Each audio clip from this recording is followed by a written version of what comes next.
National Broadcasting Company, in cooperation with Street and Smith, publishers of astounding science fiction, bring you Dimension X.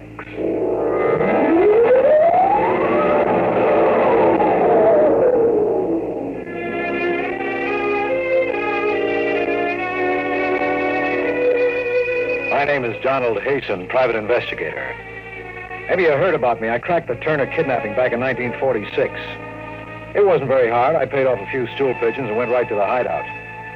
It did my reputation a lot of good, though. Enough good for me to be called into the mayor's office down at City Hall to see Big Mike Flaherty himself. Well, sit down, Hasten. Sit down. Thanks. You'll have to forgive me for speaking so low. That's a bad case of laryngitis. Yes, it is. Hasten, I've been a fool. You didn't get to be mayor of a city like this by being a fool. Well, you know, Hasten, when you get old, you want to believe a lot of things. You want to believe so hard that sometimes you throw your common sense right out of the window. You get hardening of the cranial arteries. You become stupid. Well, what's the pitch, Mr. Mayor? You didn't call me in to discuss the philosophy of growing old gracefully. Hasten, I want you to do some investigating for me. Naturally, it must be confidential. This is a confidential business. All right. Yesterday, a man came into this office and sold me a vial of radioactive water that he called the elixir of life. It's supposed to cure you of any disease and keep you healthy enough so you live 100 years. It's none of my business, Mr. Mayor, but how much did you drop on this gold brick? It's about $50,000. You don't seem the type somehow. I'll come a little closer, Hasten. I'm going to tell you something my political opponents would give their right arms to know. This isn't laryngitis. It isn't? It's inaccessible for surgery. X-rays would be dangerous. How much time I have left, I don't know. But I live like a man who's going to the chair. Hasten, if I want a vacation, I pack up and go. If I want a drink, I take one. If somebody comes to me with a vial of liquid and says it'll keep me alive, I think twice before I throw him out as a crackpot. What do you want me to do, get your money back? No, the money isn't important. You mean if the loyal opposition got hold of the story, they could use it against you? That's part of it, Hasten. However, you don't have the whole picture yet. Shortly after I bought the stuff, I received an anonymous phone call. I was warned not to take it. I was told it was poison and would kill me in a matter of seconds. Ah, the plot thickens. You can appreciate my position. I feel like a man who can either save his life or destroy himself by taking that stuff. Well, the phone call might be a hoax. Yes, and so might the elixir of life. Yeah, very likely. What do you want me to do about it? Investigate the man who sold it to me. Find out who's behind him, what he knows, where he goes. Nothing else, I want that 50 grand back. What's in it for me? $1 grand. If he's on the level. 10% if you get the dough back. Deal? Deal. Here's the vial. And here's his card. Uh-huh. Arthur C. Lehman, longevity expert, 45 Billings Court. Okay, Mr. Mayor, you got yourself a boy. Good. I'll leave your working name and phone number with my secretary. I'll have her send you a check. Right, I'll call you.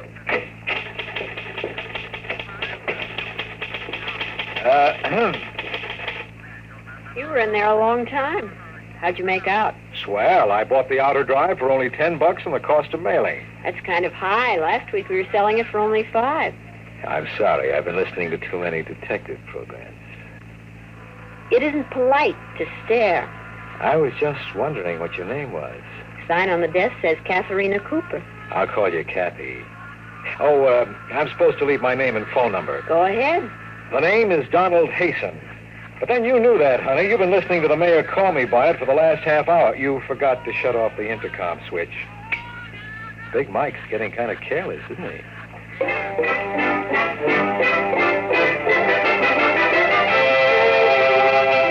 The look on her face said she was feeding me to the vultures piece by piece.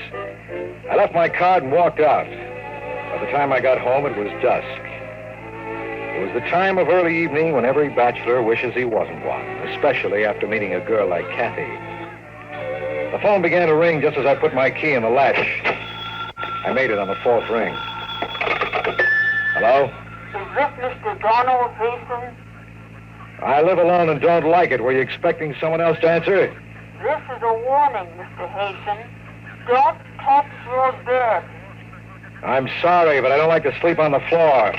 The joys of being a private detective. Oh, hello, Jocko. How's my boy? That's a good boy. Oh, Jocko, be glad you're not a private detective with all kinds of crackpots calling you up and trying to get your goat.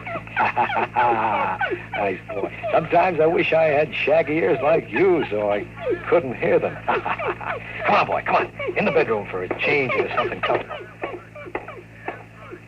Come on, boy. You want to go out?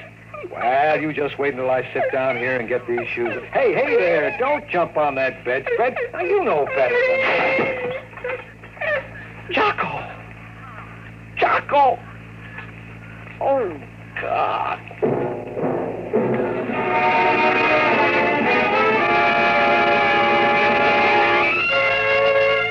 The bedspread closed on him the way a Venus flytrap closes on a fly.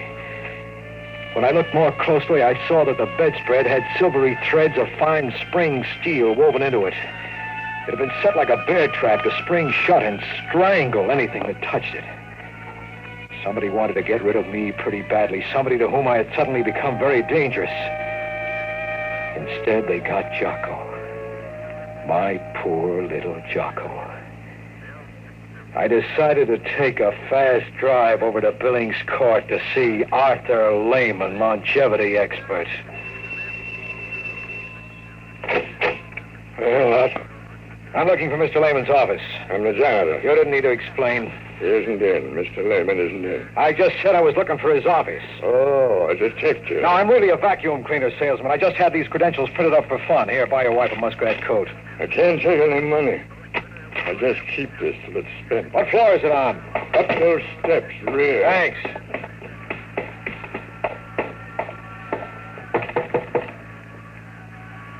Now, let's see now. I ought to have one that fits this.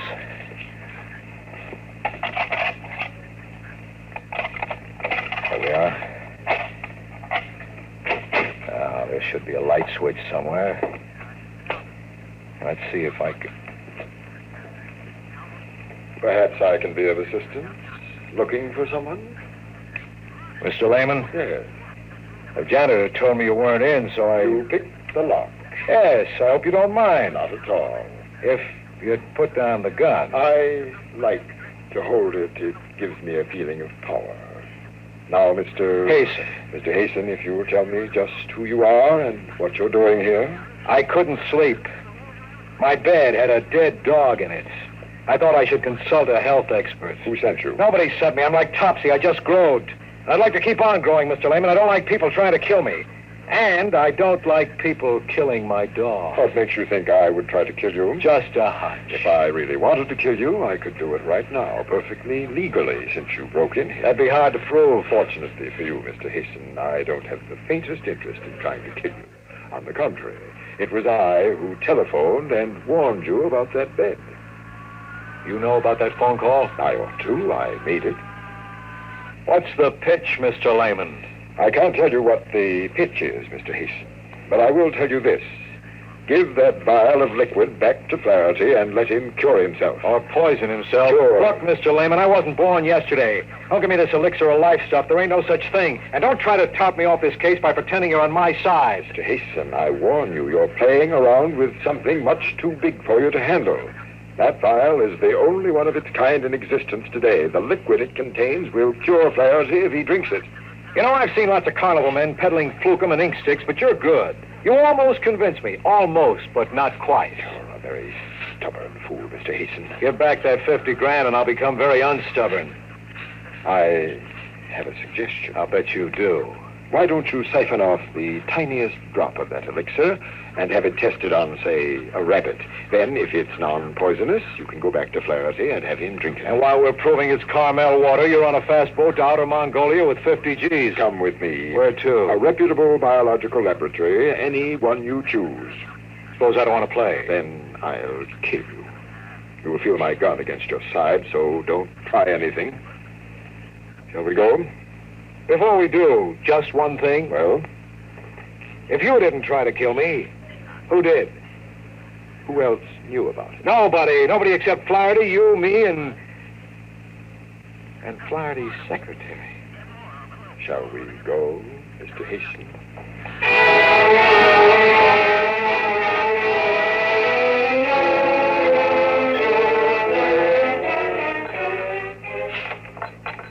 Oh, yes. I believe I could make such a test.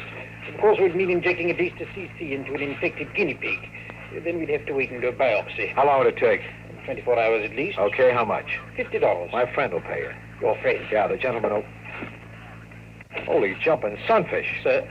Look, you saw me come in with a guy just a minute ago, didn't you? Yes, sir, but he left when you started talking to me. Isn't that just dandy? Is something wrong? No, nothing much. You know what Barnum said about one being born every minute? Yes, sir. Well, he was talking about me. Well, I better get going. Oh, yes, sir. Oh, sir. What about that test? Okay, I suppose you might as well do it just for laughs. Send the report on the bill to Donald Hasten, private investigator, Cater Building. Yes, sir.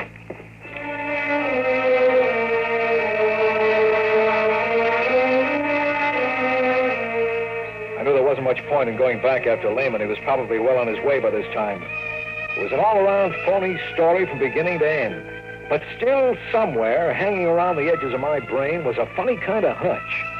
If Lehman had wanted to kill me, then who called me up to warn me? Lehman himself? Why? It didn't figure.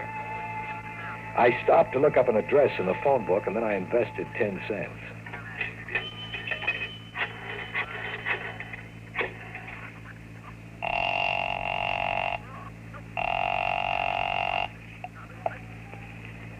Hello? Kathy, Yes? this is Sherlock. Oh, I'm glad Glad? that you called. I wanted to apologize to you for eavesdropping this afternoon. Why don't you do it over a cup of coffee? I have to talk to you. It's very late. We'll sleep late tomorrow, please. All right. Well, I meet you. There's a coffee shop near your place. I'll be there in 15 minutes.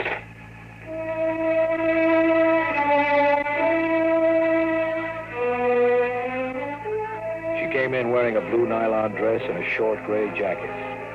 They went real well with her blue eyes and soft blonde hair. She seemed genuinely happy to see me. It threw me for a few seconds. And then I reminded myself I had already won the P.T. Barnum Award once that night. Sit down, Kathy. What is it? Do you know a man named Arthur C. Lehman? Am I supposed to? I'll refresh your memory. I had a talk with His Honor about him.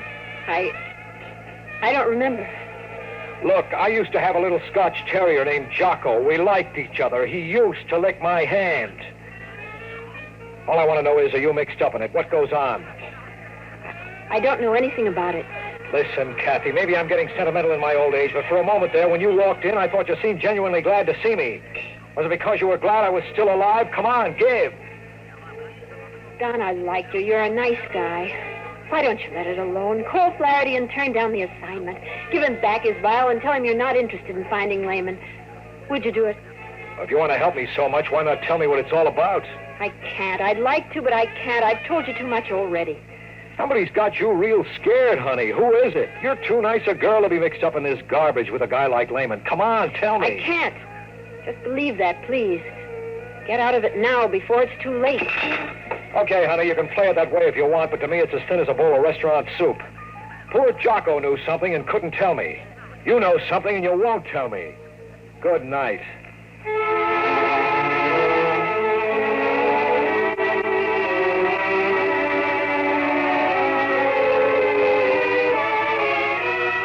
I didn't go home. I spent the night in a local YMCA, and I didn't sleep very well. It went around and around in my brain like a squirrel in a cage, but it didn't add up to anything when it came out. In the morning, I went straight to my office and locked myself in with a bottle of gin. By 10 o'clock, I had decided to quit the job, but before I could call Flaherty and tell him, the phone rang. Go ahead. Mr. Hasten, You got it. this is Dr. Gregory of the Bayside Biological Laboratory. If you want the It money, isn't about the money. what's up? Mr. Hasten, do you have the formula for that serum you gave me? No, I know a guy who might, but he's in outer Mongolia by now. Why? Well, I've never seen anything quite like it. I don't know if it was just a freak of fate or What not. happened? Well, that pig, that diseased guinea pig, Mr. Hasten, well, it completely recovered in 12 hours. Not only that, Mr. Hasten, but there is not a trace of the malignancy. That pig looks healthy enough to live another 100 years.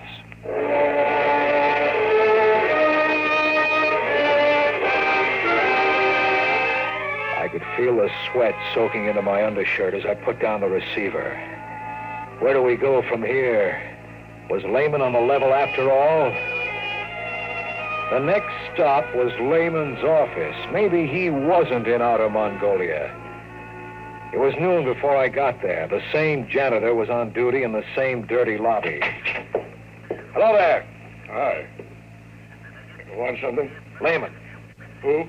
Lehman. Never heard of him. Now, wait a minute, Junior. You remember me. Last night, $5, rear office, first floor. I don't know what you're talking about, mister. Oh, you want another $5, huh, Junior? Well, this time I don't buy. Get out of my way. Now, listen, mister, I can't let you just walk into that office. I'll try to stop me if you want to work tomorrow. But there's nobody in there. That office has... We'll see about that, Junior, right now. Holy mackerel. I told you, mister.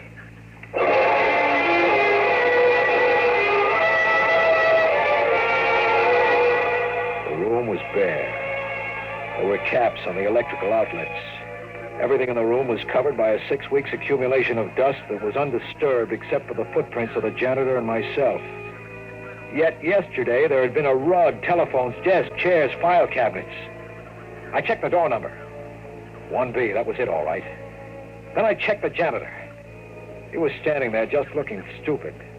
But he looked a little too stupid. I figured I could make him talk, so I tried an old trick. I reached inside my hat band, took out an ordinary pin, and jabbed him hard on the arm. Hey, ow! What's the big idea, mister? Sit down, Junior. Sit down over here on the window ledge. Okay. Now, listen, I don't know anything. Maybe you saw something like this in the movies, Junior. There's this guy, see, a killer. And he sticks another guy with a needle that has a slow poison on the end of it, like I have, right in this little glass vial. See it? And only this killer has the antidote. If the other guy doesn't talk, it's curtains in 1 minute. If he does, the killer will give him the antidote. Okay, Junior, talk. Well, I don't believe you. There's no poison in that pin. It's a joke. It's up to you, Junior.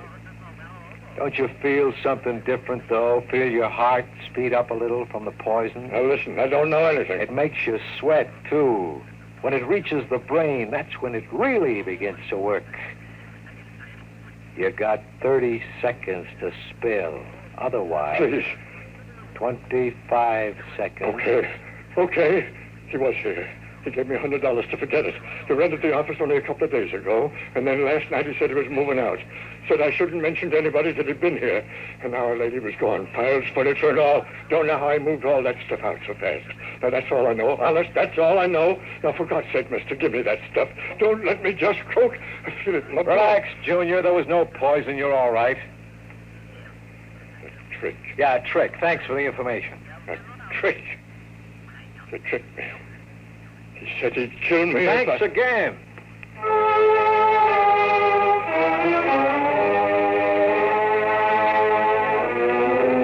There was Mr. Hasten again, right back on the horns of ye old dilemma. The only thing I knew for sure at this point was that the serum was apparently not poisonous. And since my client was most concerned with that, I made my next stop the office of His Honor, Mayor Big Mike Flaherty. I had the vial in my coat pocket. Hello, beautiful. Oh. I want to see His Honor. He isn't in. I'll go into his office and wait. You can't. But I can. Come on in. I want to talk to you anyway. Please. Come on. Shut the door, huh? No? Okay, I'll shut it. Now sit.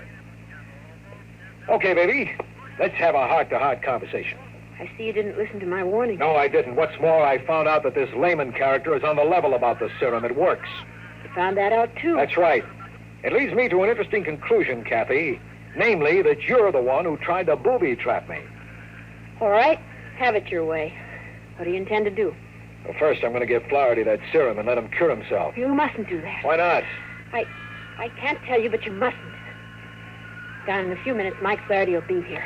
Before he comes, I'll have to ask you to give me that serum. Try again. I don't hear so good. Maybe you'll hear this. It works, too, so don't try anything. Well, so now it comes out. Okay, Kathy, if you want to play that way, go ahead. Give me that serum. Why don't you shoot? I warn you, I may have no choice. Give it to me. Pull the trigger, baby.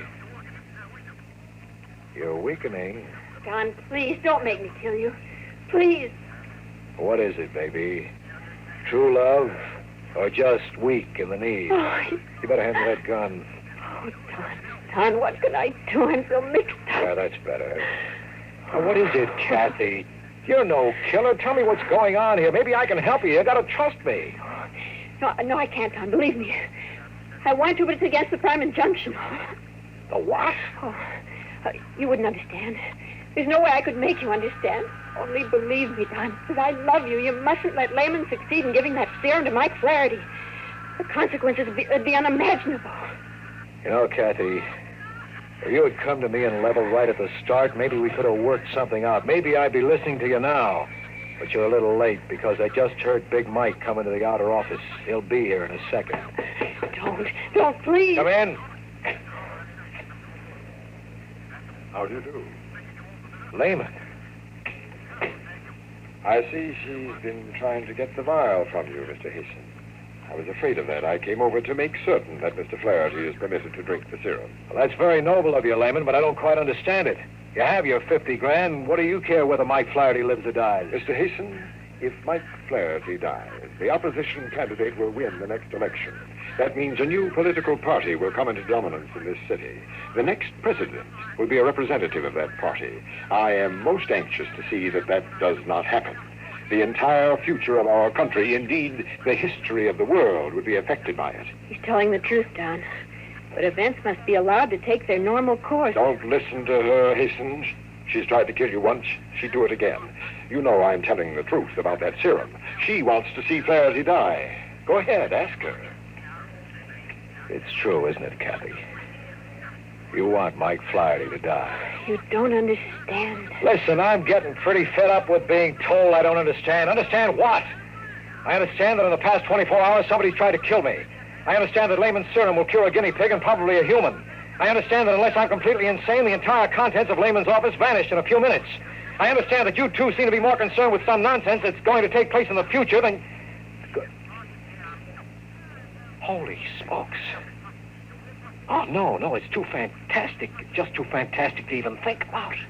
Something troubling you, Mr. Hasten? Perhaps I can help you. Perhaps you can, Lehman. I'm going to ask you just one question. Very well. When are you from? That does it, doesn't it, Mr. Lehman? I've guessed your game. I'm afraid you have, Mr. Hasten. I am, as you surmise, a traveler from the future. And since you've stumbled upon it, perhaps Miss Cooper here would like to fill in her part of the story. But before she does, up your hands, both of you. Higher. Don't move. I'll take that gun, Mr. Hasten.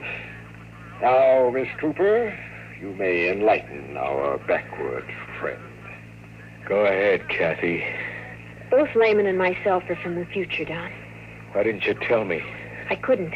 The prime injunction to time travelers is never to reveal their identity. The penalty is death. Since you've guessed it as we feared you might, there's no point in trying to conceal anything further. Go on. Mr. Lehman's a fugitive from the era in which we live. Using one of our time machines, he came back to your time.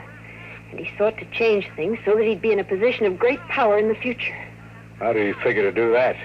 If Flaherty lives long enough, he could dominate the political picture in America. You're almost right, except in one detail, Miss Cooper. Flaherty will not survive. He will live only long enough to gain a position of political dominance. Then I will remove him, and my own ancestor will take over the reins of power, leaving them eventually to me. I get it now. But there's one thing that bothers me. Who was trying to kill me? I was. You see, I was sent here to track down Lehman. I set that spring before I met you, as soon as Flaherty hired you to help him. I did it on orders from the council. They were afraid you'd be successful in saving Flaherty's life. Then, unfortunately, I fell in love with you and couldn't go through with it. I called and warned you. You took credit for that, Lehman. I wanted to enlist you on my side, Mr. Hasten. However, it makes little difference at this point since you know the entire story. I have little choice now. Do you think you can get away with this? I believe I can, Mr. Hasten. There are two of us here who know your plans. By the time Mr. Flaherty returns to his office, there will be only one, myself. Goodbye, Mr. Hasten. It has been a pleasure. Not without a fight, you...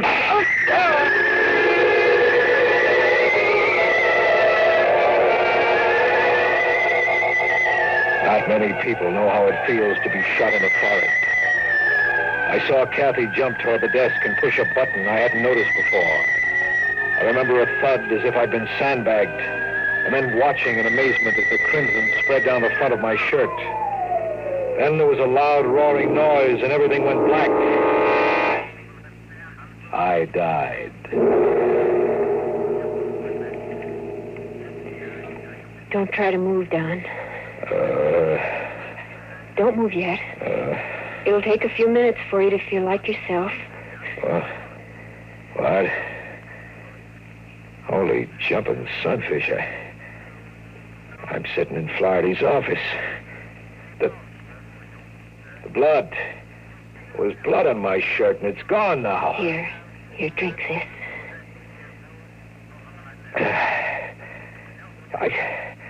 I don't understand it. Have I been dreaming? Is the whole thing nothing but a nightmare? Well, it seemed so real that there was a man named Lehman. He pointed a gun at my head and shot me. I felt it, I tell you, I felt it. Don, listen to me. Listen carefully. There isn't much time. And please, darling, please, this time, believe me. Listen. Go ahead. You were in this room. Lehman did shoot you. He killed you.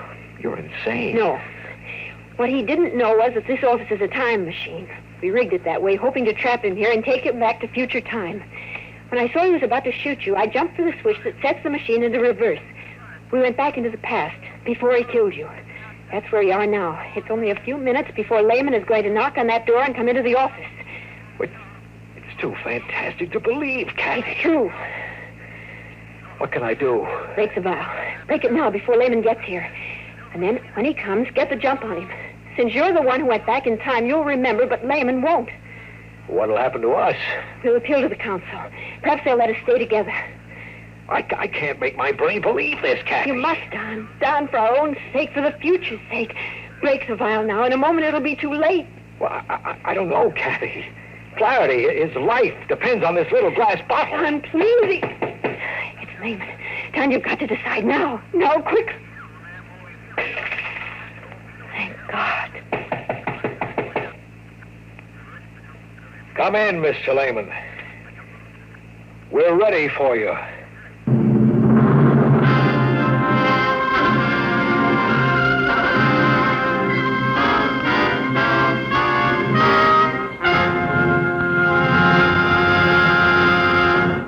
You've just heard another adventure into the unknown world of the future.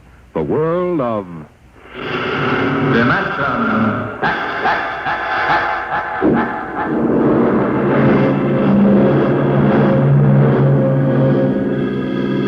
Dimension X is presented each week by the National Broadcasting Company in cooperation with Street and Smith, publishers of the magazine Astounding Science Fiction. Today, Dimension X has presented Untitled Story from the current issue of Astounding Science Fiction. It was written for radio by George Lefferts from the story by Frank M. Robinson. Featured in the cast were George Petrie as Hasten, Ann Sargent as Kathy, Bernard Lenrow as Lehman. Your host was Norman Rose, music by Albert Thurman. Dimension X is produced by William Welch and directed by Fred Way.